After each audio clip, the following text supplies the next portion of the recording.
creating a perch or a platform for the creation of global government, one world global governance, headquartered here in Geneva. And this is the global headquarters of the United Nations, of the World Trade Organization, of the World Economic Forum, of the International Red Cross. Many organizations are headquartered here. They want to expand that level of control and governance here at the UN. Steve, it's important that everyone understand there isn't one nation out of the 194 member nations who have been here at the World Health Assembly, the 76th World Health Assembly. There isn't one nation that has dissented from the proposed 300 amendments to the international health rules. There isn't one nation that has dissented from any of the language in the proposed global pandemic treaty. You bet they're planning on multiple pandemics coming forward in the future. They're planning this. Weird. I don't know why. Bill and Melinda Gates were here yesterday. They were meeting at the World Health Organization.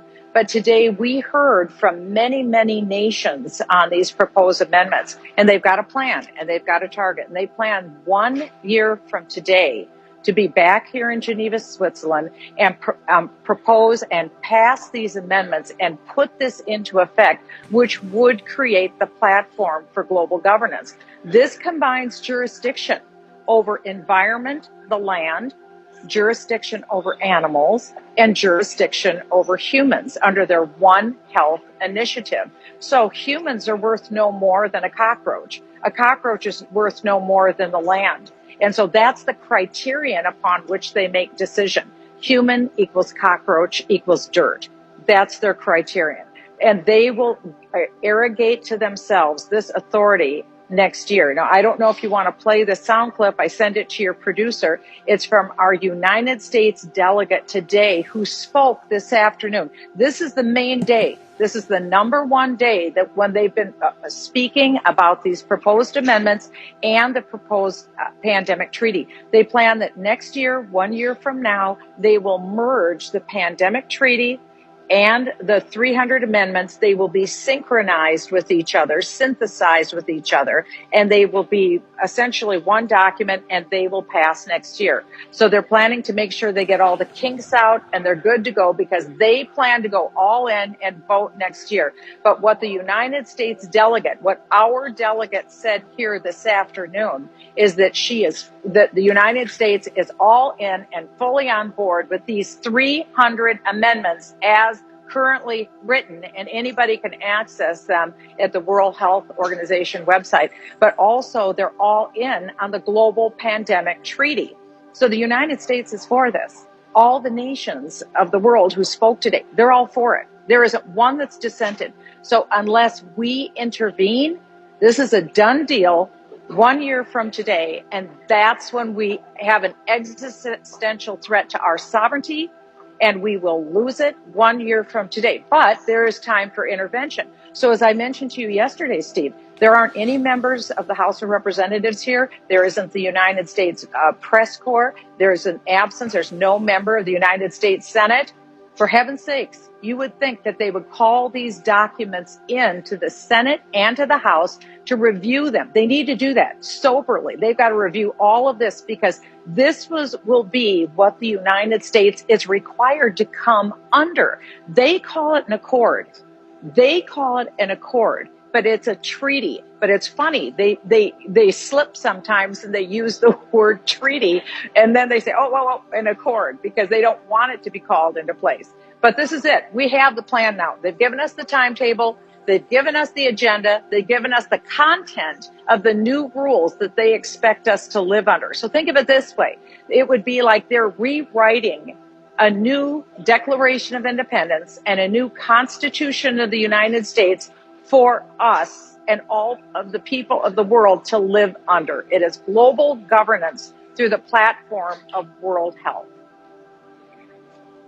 Is there any doubt in your mind that the U.S. is the Biden regime and the globalist in the administrative state of the U.S. government, which taxpayers are paying for, and we gotta deconstruct immediately? Are they one of the driving forces in back of this, Congressman?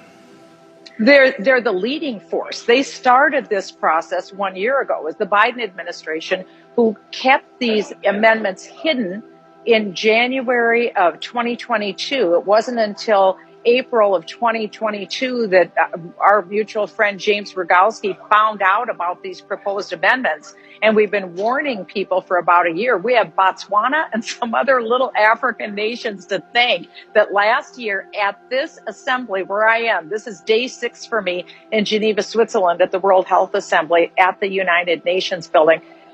It was 1 year ago that Botswana and these little African nations didn't get the memo. And they said, hey, wait a minute, time out. We don't want to do this. And so all of a sudden, the World Health Assembly had to pull back.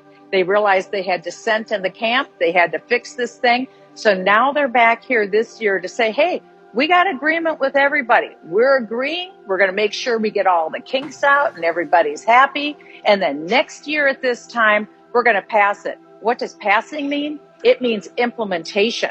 It means the amendments are implemented that day. It means the global pandemic treaty is implemented that day. And yesterday on your show, Steve, there was a woman from Africa who said that she wanted all the delegates to know that they needed to do a dry run. We feel very strongly that we cannot wait for the next emergency to find out how well the pandemic accord and the IHR amendments will work. We need to know now. We therefore suggest that member states, together with other key stakeholders, carry out a simulation exercise based on the draft accord and the draft IHR amendments later this year, before they are finalized and adopted. It can provide assurance of their effectiveness, help us all as a global community to identify any remaining gaps and resolve any outstanding areas of disagreement.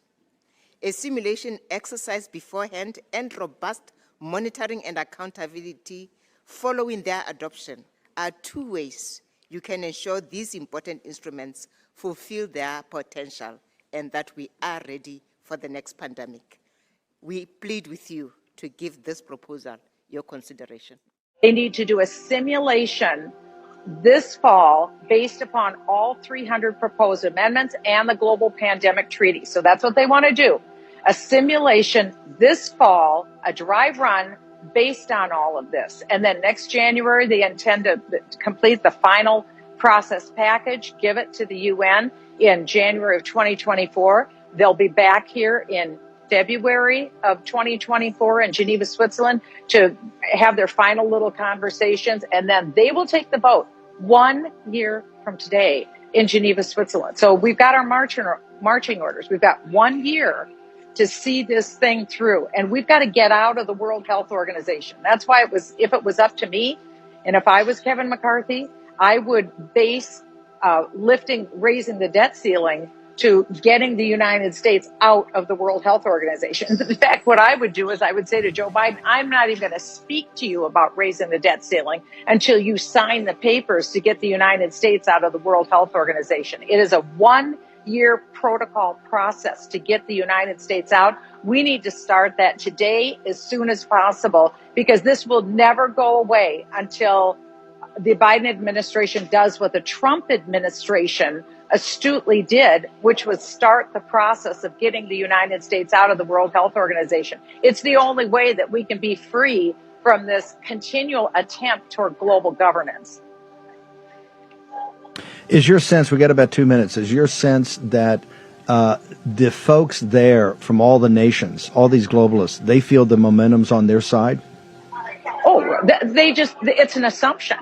There wasn't one today. I don't care if it was a small island nation, if it was Russia, if it was Finland. It didn't matter who it was. They were all on board with this agenda. And of course, here at the United Nations, most of these countries that are here, they see the United States as the big rich uncle. And so they all have their hand out. And they see that we will be, I actually think what they see under universal health is that the people in their nation will have United States level healthcare. I think they think that's what they're getting, and they think we're going to pay for it. They don't understand the economic situation that the United States is in right now. Yeah. They are believing these elixirs and dreams of fantastic amounts of money that are coming their way. Yesterday when I was on your show, I talked about a video that's looping here in the lobby, and it says, imagine if rather than looking at budgets and set amounts of money, we only looked at what the need was and the demand. And that's what we spent that amount of money. And imagine if every nation just produced the products and just gave them away to all the other nations. That's their mindset here. That's what they want to have happen. So equity, equity, equity is in every statement they make. Inclusion, inclusion, inclusion, and urgency. That's the other thing. Every time they turn around, it is urgency, because they plan May 2024, they'll have this done.